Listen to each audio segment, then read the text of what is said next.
জুলাই সনদের জন্য যারা গলা ফাটায় ফেলে তাদেরকে তো আমরা প্রশ্ন করতে পারি, এতই যদি তোমাদের দরদ হয় তোমরা প্রথমেই কেন সই করলে না ভাই?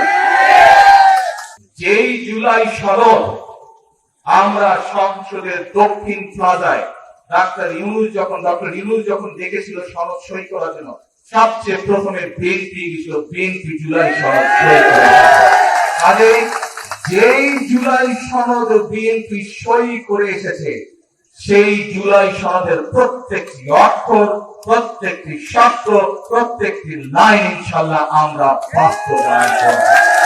বাংলাদেশের জনগণ বিএনপিকে দায়িত্ব দিয়েছে দেশ পরিচালনা করার জন্য। কাজেই সনদ যেটি বিএনপি সই করে এসেছে, যেই সনদে অন্যরাও সই করে এসেছে, আমরা দেখেছি এই যে এখন যারা বিরোধী দলে আছে, প্রথমবার দেখলাম তারা গেল করবে কি করবে না একটা ঢিলে জামা, আর তাদের সাথে আরেকটা দল আছে তারা তো তখন সই করে নাই, তাদেরকে দেখলাম নির্বাচনের পরে গিয়ে হঠাৎ করে তৈরি করে সই করলো। তো ভাই, সবচেয়ে প্রথমে এই জুলাই সনদে কে সই করেছে? যারা নির্বাচনের পরে গিয়ে সই করলো, কিন্তু জুলাই আন্দোলনে যারা জুলাই সনদের জন্য যারা গলা ফাটায় ফেলে তাদেরকে তো আমরা প্রশ্ন করতে পারি, এতই যদি তোমাদের দরদ হয় তোমরা প্রথমেই কেন সই করলে না ভাই? আমি ভরসা রাখি হিরন স্মার্ট ওয়াটার পিউরিফায়ারে।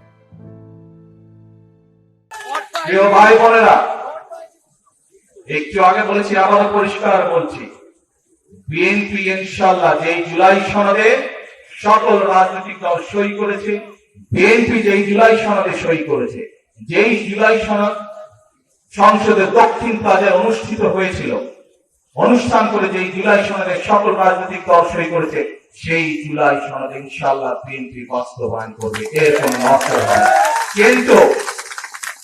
কিন্তু যারা বিএনপির খাল খনন, বিএনপির ফ্যামিলি কার্ড, বিএনপির কৃষক কার্ড, পেশাদার খেলোয়াড় তৈরি সহ এই সকল জনগণের জনকর্মসূচি, সেইগুলোকে বাধাগ্রস্ত করবে, বিএনপি জনগণকে সাথে নিয়ে তাদেরকে প্রতিহত করবে। আসুন, আজকে আমাদেরকে সজাগ থাকতে হবে, আজকে আমাদেরকে সতর্ক থাকতে হবে, কারা স্বৈরাচারের ভূত কাদের উপরে আবার ধীরে ধীরে আসর করছে, কারা আবার দেশে অরাজকতা তৈরি করতে চাচ্ছে। 2 দিন আগে আপনারা দেখেছেন, আমরা সমগ্র দেশের মানুষ দেখলো, বাংলাদেশের 2টি জায়গায়, এক শেরপুর, 2 বগুড়ার একটি আসনে উপনির্বাচন হয়েছে। হ্যাঁ, হয়তোবা অবাঞ্ছিতভাবে 2-1টি ছোটখাট ঘটনা ঘটেছে।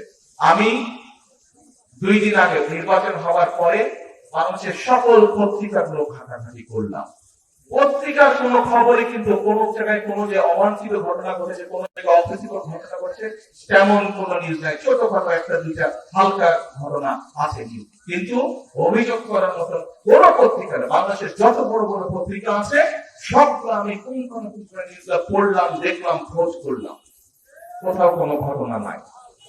যেখানে নির্বাচন, উপনির্বাচন আছে, সেখানে মানুষ শান্তিতে আছে, সেখানে পরিস্থিতি ঠান্ডা, কিন্তু পরিস্থিতি গরম কোথায়? বায়তুল মোকাররমে। যেখানে ঘটনা ঘটে সেখানে কোনো খবর নাই, পরিস্থিতি গরম হচ্ছে বায়তুল মোকাররমে। তারা পরিস্থিতি ঘোলাতে করার চেষ্টা করছে, নিশ্চয়ই সেটি আপনাদের অজানা নয়। অজানা আপনাদের? অজানা। কাজে প্রিয় ভাই বোনরা, আজকে সময় এসেছে আমাদের সকলকে, এখনো স্বৈরাচারের ভূত, স্বৈরাচার পালিয়ে গেছে কিন্তু স্বৈরাচারের ভূত কিন্তু রয়ে গিয়েছে এই দেশে। কাজে আমাদের সকলকে সজাগ থাকতে হবে, আমাদের সকলকে সতর্ক থাকতে হবে, যাতে জনসম্পৃক্ত যে সকল কর্মসূচি আছে এই কর্মসূচিগুলো যাতে বাধাগ্রস্ত হতে না পারে। আমরা দেখেছি অতীতে কিভাবে দেশের মানুষের ভাগ্যের পরিবর্তনের রাজনীতিকে বাধাগ্রস্ত করা হয়েছে। আমরা দেখেছি অতীতে কিভাবে গণতন্ত্রকে বাধাগ্রস্ত করেছে। গণতন্ত্রের কথা বলে, জনগণের কথা বলে, জনগণের স্বার্থের বিরুদ্ধে কাজ কারা করেছিল, কি কি কাজ করেছে, এগুলো আমাদের জানা আছে। কাজেই আমাদেরকে সতর্ক থাকতে হবে। আসুন, এই বাংলাদেশ হচ্ছে আমার, আপনার, আমাদের সকলের শেষ ঠিকানা। এদেশেই আমরা জমেছি, এই দেশেই আমাদেরকে মরতে হবে। বিদেশে কোনো আমাদের ঠিকানা নেই, এই দেশই আমাদের ঠিকানা। যেহেতু এই দেশ ঠিকানা, এই দেশটিকে আমাদেরকেই গড়ে তুলতে হবে, এই দেশটিকে আমাদেরকে ঠিক করতে হবে। কাদেরকে ঠিক করতে হবে? জনগণকে সাথে নিয়ে, সকলকে একসাথে নিয়ে আমরা এই দেশকে ইনশাআল্লাহ গড়ে তুলবো। এই দেশকে আমাদের সেই প্রত্যাশিত বাংলাদেশ আমরা গড়ে তুলবো। আমাদেরকে সজাগ থাকতে হবে সেই সকল দলগুলোর বিরুদ্ধে, সেই সকল মানুষগুলোর বিরুদ্ধে যারা বিভ্রান্তি ছড়াতে চায়।